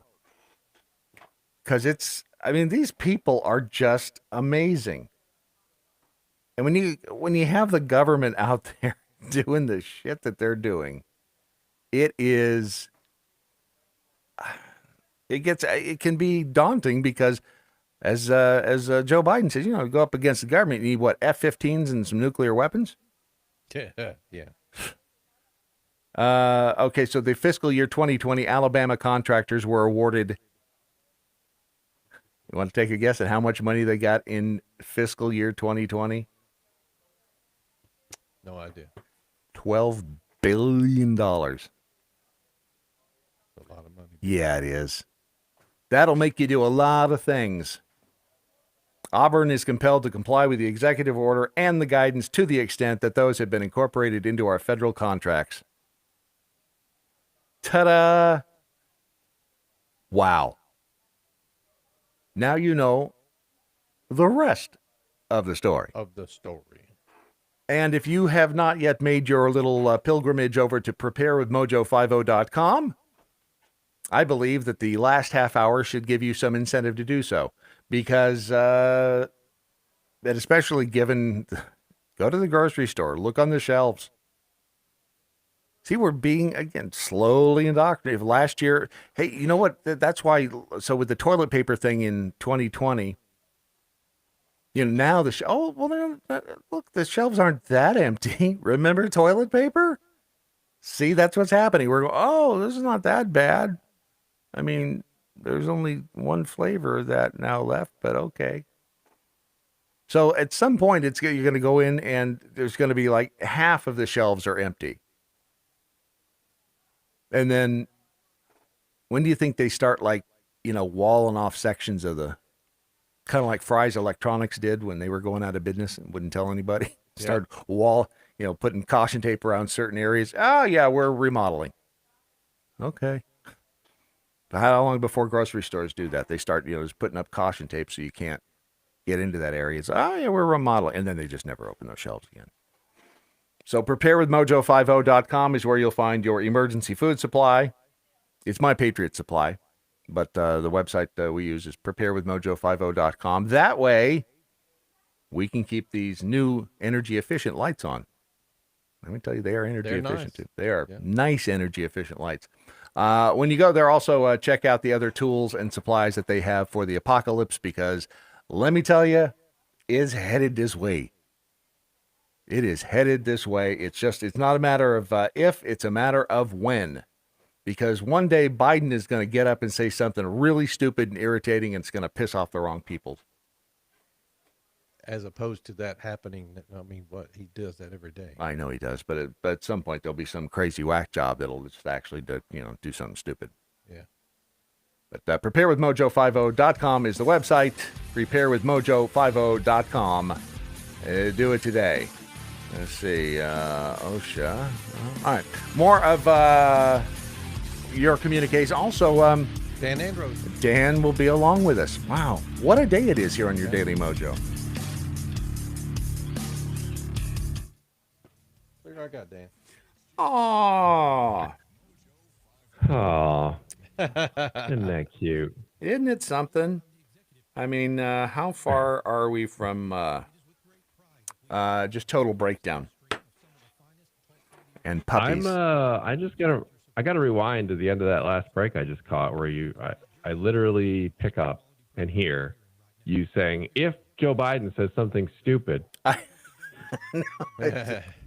He's going to say something so incredibly stupid that it's it's going to send people over the edge. Although that's kind of like saying, you know what, tomorrow the sun's going to rise in the east. Water is wet and fire will burn. Water is wet. And Joe Biden's going to say something really dumb. Did you see the clip of him coughing into his hand and then shaking people's hands? Yes, I did. Sorry, I'm getting a soda. Okay. Is it bad for you? Sorry. I had to walk away from the microphone. Getting a soda. Yes, I did see that. I mean, hey, because COVID is serious. I want to know if he still has the death toll in his pocket, because I think almost as many people have died now under his watch, with a vaccine, mind you. That's a good point. Than Trump, who obviously was working to get the vaccine. Right. So didn't even have it. We didn't even know it was here before it, started spreading around. That's a good question. I wonder if he does still have that. I mean, it was nice and convenient to pull out that number in week 1 or 2. Right. I'm going to keep this in my pocket because I care about people so much. I love them. I just want to hug them and snuggle them and save them and shake their hands after I cough into my hand.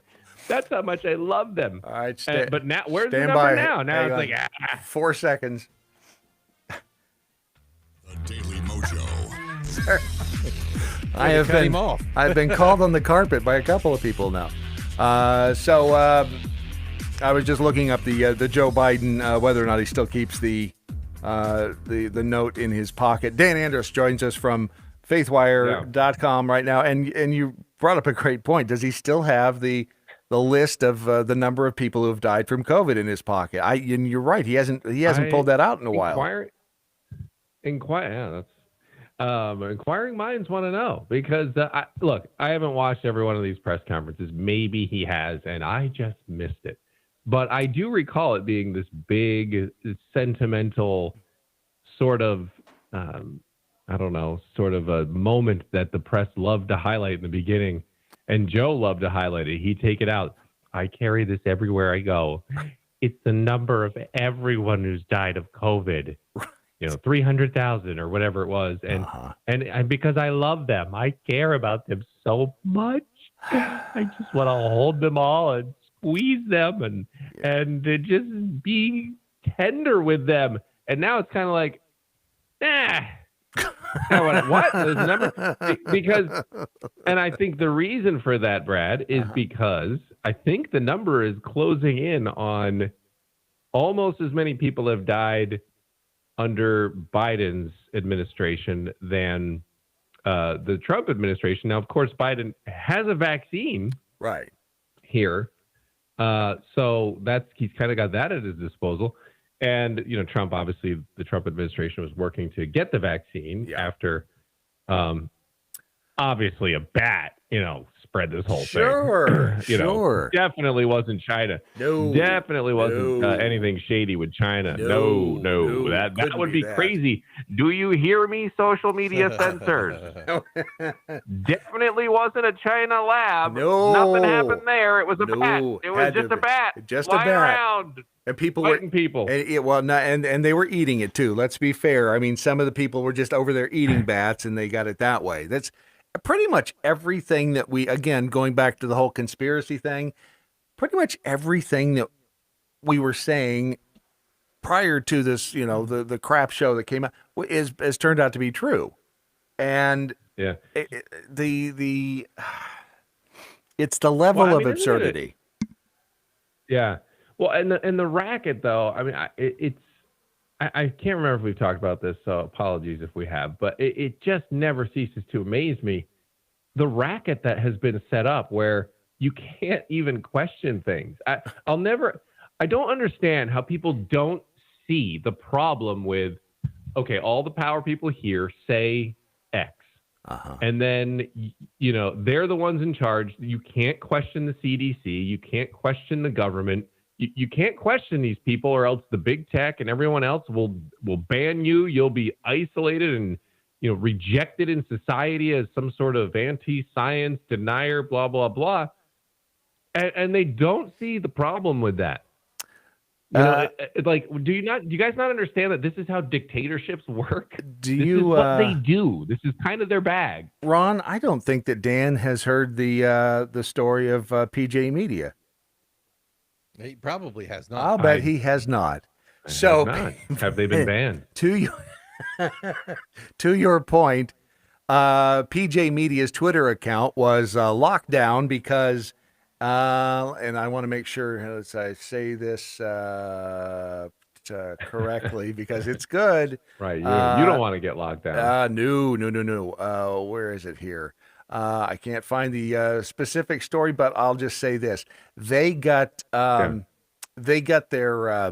Twitter account locked down because they said that Rachel Levine is not the first female to become the 4-star admiral because he is male. And that violates Twitter. Wow. That violates Twitter rules. And so their account is locked down. Gosh. Well, and there's another one. We have a story we're working on now that should be going up soon because I think the Babylon Bee also got suspended on Twitter. I don't know if they're back up yet or not, but I believe over a joke article. You know, of course, they're a satire site. What? About Rachel Levine as well. But they're also, you know, just they're banning satire sites. But I just don't understand how you can't see the problem with, well, you just shouldn't say things that question the CDC or, you know, I guess biological science, male and female. But I mean, they could have like, even this is said what China does. Yes. This is what China does. And we brought up the point. Okay, if you wanted to say woman, you might be cut some slack, but she is not a female. Sorry, it is just not a biological. No, no, it's a fact, and and it's just, I mean, we're living in this crazy way, but it is what China does. And look, do I love when there's conspiracy theories out there that are clearly crazy? Of course not. But people will fall for certain conspiracy theories. It'll happen. But you've got to let the information out there and have the debate, because all that does is feed the conspiracy theory. See, they're shutting it down. Right. Yep. I knew it. They're just deleting us. And so then it just, you know, fuels more distrust. And it's not a good, this is, if we want to live it the way, you know, 2-bit dictators live, then I guess that's the way we'll go. But I don't know. I don't know how people will see it. I mean, it'd be like, I don't know how you can make the left understand this. I mean, can we ban them every time they misbiologically assign someone? I mean, do we just ban them? That's oh, well, Rachel Levine keeps saying that they're a girl. They're obviously not banned. You know, like I don't know. I mean, maybe we just have the conversation. How about that? It's too hard to do. Yeah, these days, yes. These days, you're like you said, you can't have the conversation because you cannot challenge any of their statements, which is just the craziest thing. And here's the weirdest. Why can you not challenge? Well, they think that we're as crazy as we think they are. That's correct. That's the weird part of this whole setup. The difference. We know we're right. The difference. Oh, yeah, that's true. But the difference, though, is they've decided. The left is always. I mean, as far back as I've been in this business, the media, you know, watching this stuff, the left's always had the tendency to want to silence the opposition. They'd rather not debate it. Right. There's always this effort to ban. I mean, this is why Media Matters was created. They started these campaigns to pull, to pull people off the air. Like that's their goal. Their goal is to shut these people up and get them canceled and they've always done this. I'll never forget Al Gore when he first came out, and then the climate stuff was new as far as a mainstream media topic. And what did they came out with the denier term back then. And I remember being like, what a denier? What are you talking about? They were obviously trying to equate anyone who disagreed with them with a Holocaust denier. It was the same sort of vibe they were going for. Yep. And so that's been the tendency. Now the scary part is, social media is and media outlets now are backing them up, and they're validating that tactic with and assigning truth to leftist views. And so, I mean, it's just, I think that's changed within the last probably year and a half. I think the George Floyd was the tipping point. That sort of, because everyone was appalled, when they saw that video, regardless of politics or whatever, everyone was obviously horrified to see someone basically getting choked out, right? Yep. Again, I'm not here to debate that one right now, but the point is, it was a horrifying video. The country was mortified. And so I feel like leftist activists kind of took that moment of sort of unity, right, and got so now companies were feeling safe too. They were they saw, because normally companies would sort of shy away from politics. When you had these activists calling, when you might have one of these campaigns might get something pulled here and there, but by and large, companies were like, yeah, shut up. Right. You weren't going to get Coca-Cola to sit there and bow down and run, all of these campaigns to basically bow down to these to Black Lives Matter and clearly leftist organizations. They just wouldn't do it. Like they might, pull something here and there, but they weren't going to go out of their way to be like, we're going to deliver their message for them. Right. That changed after George Floyd, and so. Yes, big time. Yeah, big time. It changed the whole culture changed. They saw an opportunity, these activists, and they jumped on it. And quite frankly, they've been very successful. Yeah. And I mean, I used to laugh at them. We used to laugh at them because it was like, oh, really? This is going to, the George Soros type groups, there's a billion of them out there. And they're all like changing the narrative project, and all these things that are, all they do are leftists that like change words and meanings and everything else. And you kind of think, well, that's silly that they spend their time doing that. Well, who would have known that all of a sudden culture would completely, bend to this? And now social media backs them up. The quote unquote fact checkers back them up. And now we're seeing just what a leftist essentially worldview, dictatorship looks like when it comes to information. Even I know over on the front page of FaithWire, there is a story, the Trey Goins Phillips take on the Alec Baldwin story. And that's been to me, this is reading the way the mainstream press has reported this story. And yes, it's a tragedy, but in more than, I would say more than half, at least 2/3, maybe more than that, they have all framed it in such a way to say that Alec Baldwin was holding the gun when it went off and killed the cinematographer. Which is not true. Right. Alec Baldwin pulled the damn trigger. Right. And it's fired like, the gun. how do you, it's just like you said, they manipulate words, and they've been, I mean, he's a prime example of it, because if it was anybody on the right, it would have been, if it was Donald Trump, for whatever reason, he'd be standing there. It would be Donald Trump, murdered in cold blood. Because it's Alec Baldwin, and they clearly, for whatever reason, they like him. I'm not really sure why, because the guy's a jackass to most people. He played Trump on He played Trump on Saturday Night Live. So. But he just and I feel bad. I mean, I feel horrible for him. By the way, I mean, I did. I mean, yes. I was up at my cabin, my father-in-law's cabin, and so I didn't have internet. And I heard this report, and so I didn't get to see any of the Twitter reaction right away, but until a couple days later. And of course, I don't know how the initial reaction was, but I saw everybody sort of, making cracks and stuff. And I'm thinking, man, I don't know. I felt so bad for that situation. I can only imagine. And also, did you guys talk about the person who took the picture of Alec Baldwin? I was trying to imagine myself if I'm on this set. And Alec Baldwin has just, I think, just the unfortunate, circumstance there that obviously clearly not intentional by any stretch of the imagination. And he's in this horrible tragedy, and someone takes you're there standing next to him, and you take a picture of him. You know how much TMZ will pay for that picture? Oh, are you kidding? I know, but I can't.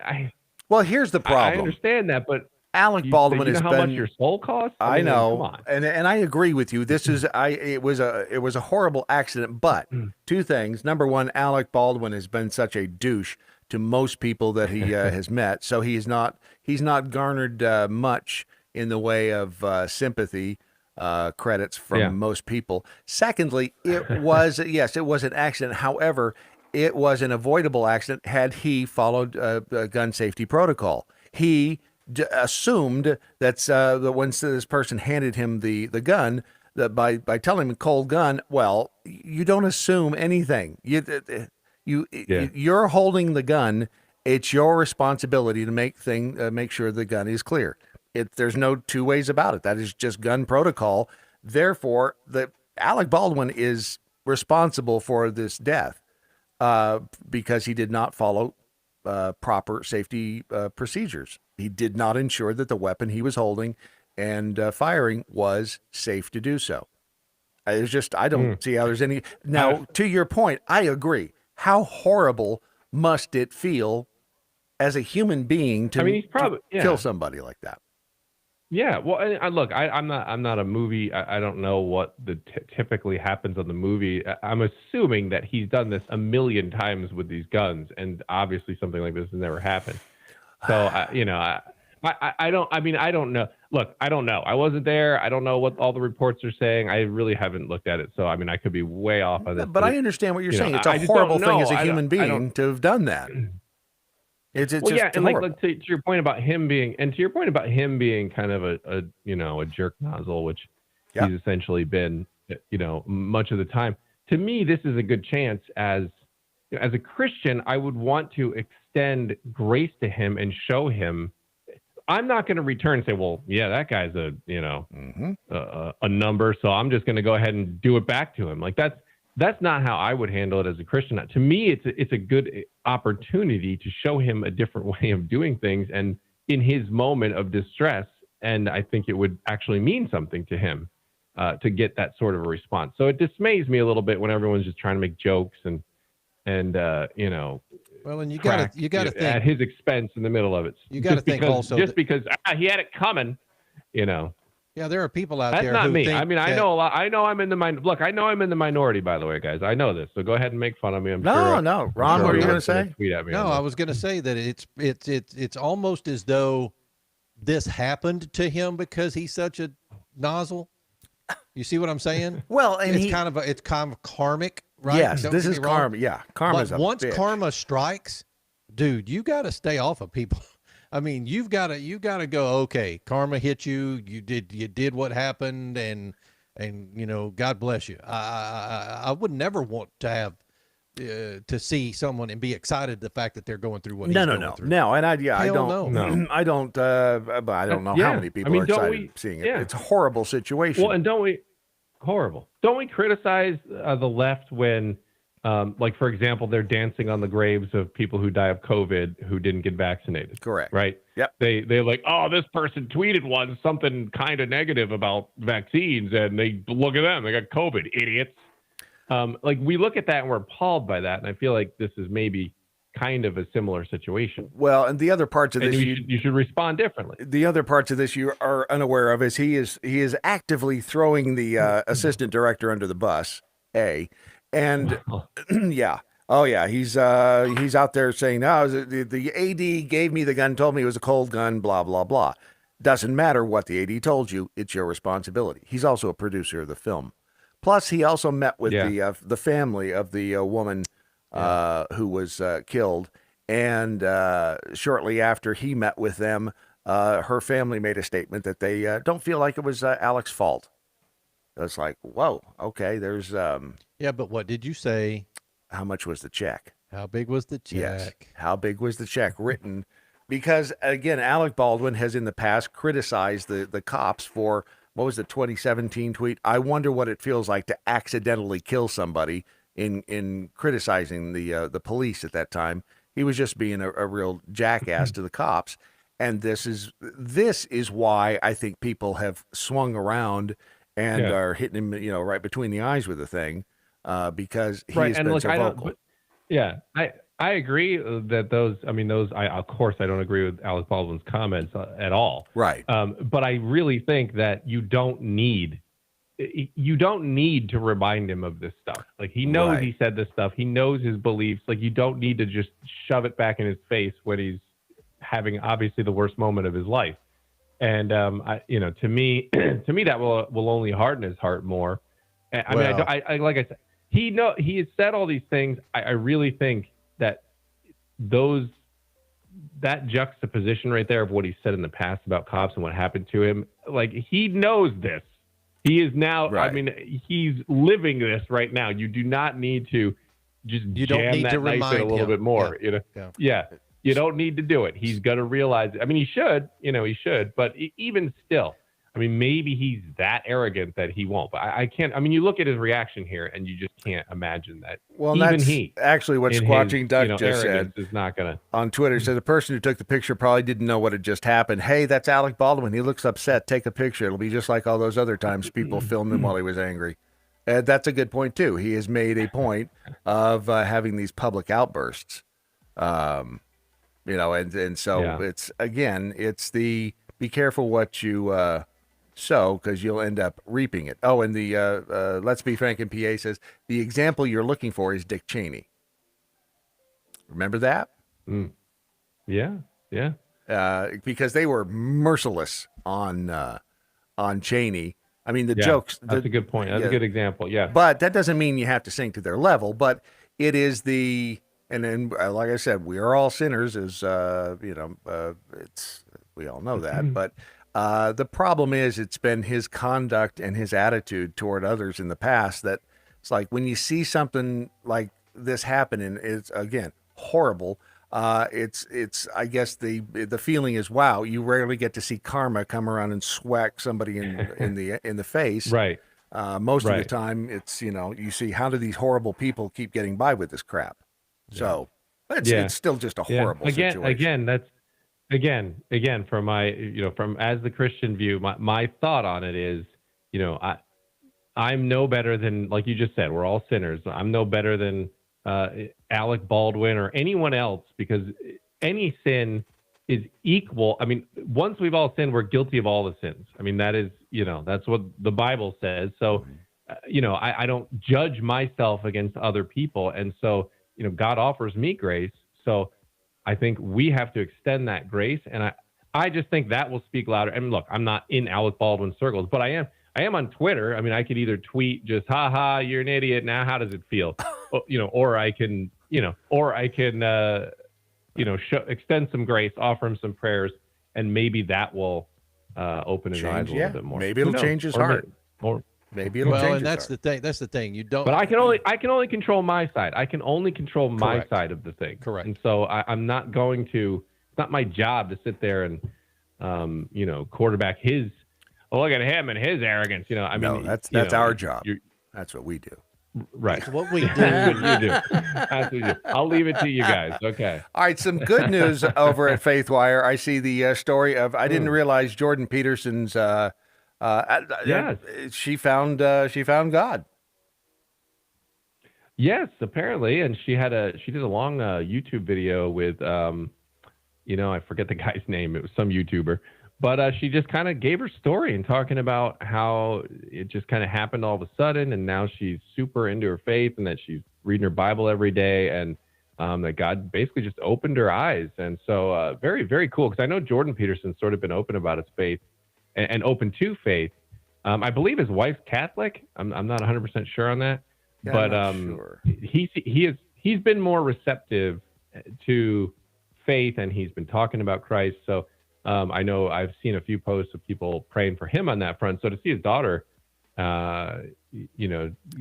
basically express her faith has been that's definitely a positive. You're right. Yeah, and I think that's a good note to leave on today, because otherwise it would be the douche nozzle Alec Baldwin.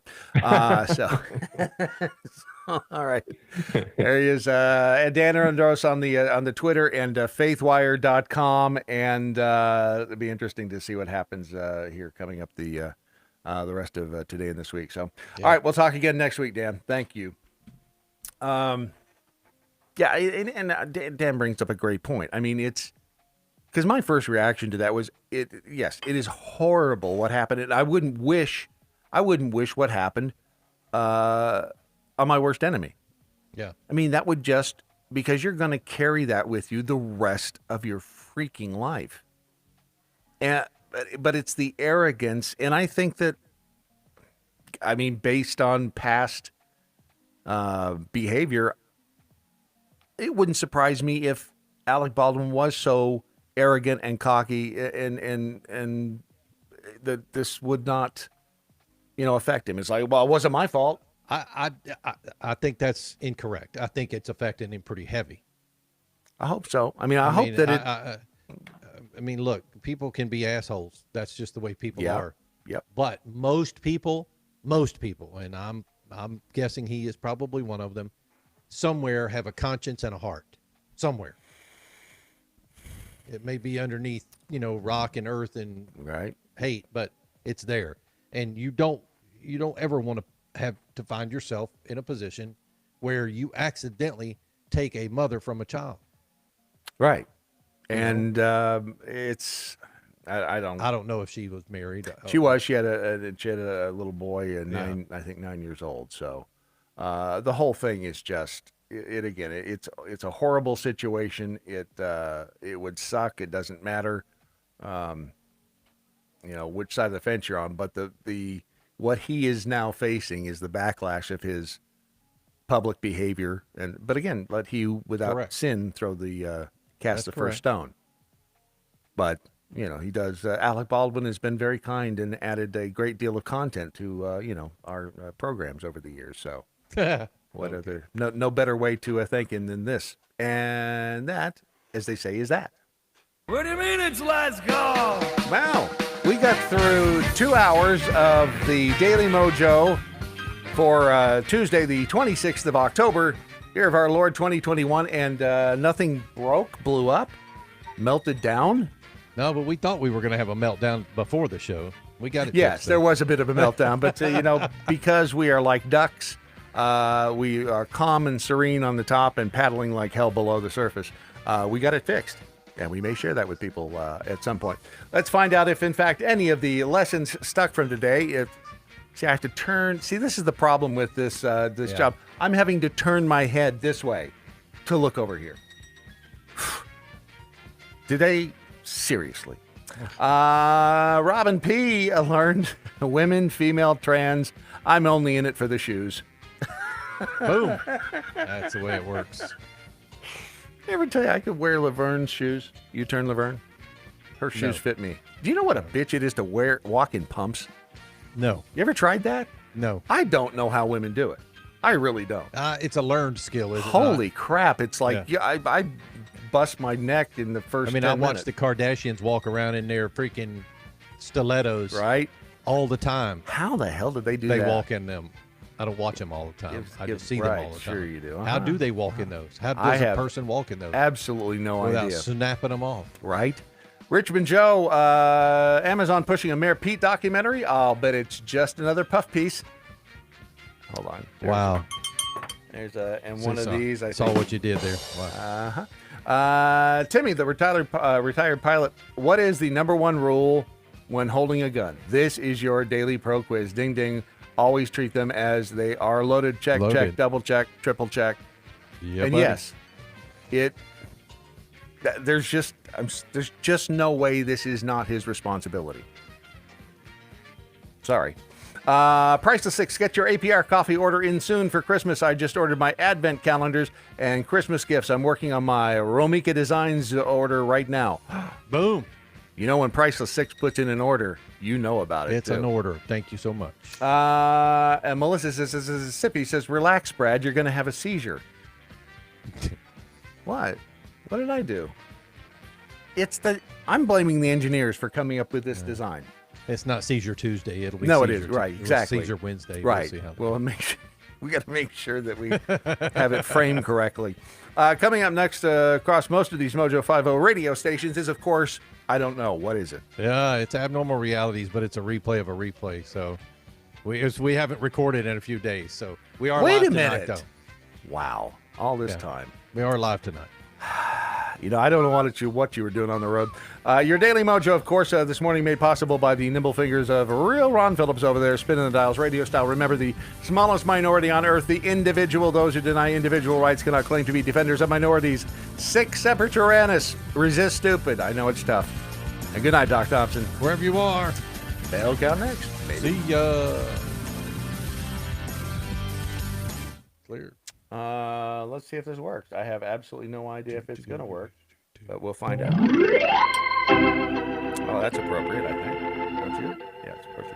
Good morning, Mojo 50. I'm Leprechaun, and here with the bell count for the Daily Mojo, Tuesday, October 26, 2021. Today there were 3 missed innuendo bells, 2 from Brad for Go Down and Head, and 1 from Ron for Stick 'em. 8 actual bells, and a rim shot or 2. Peace out, boys. Stay healthy, and we'll talk to you on the next time. Peace. On the next time? On the morrow. On the morrow.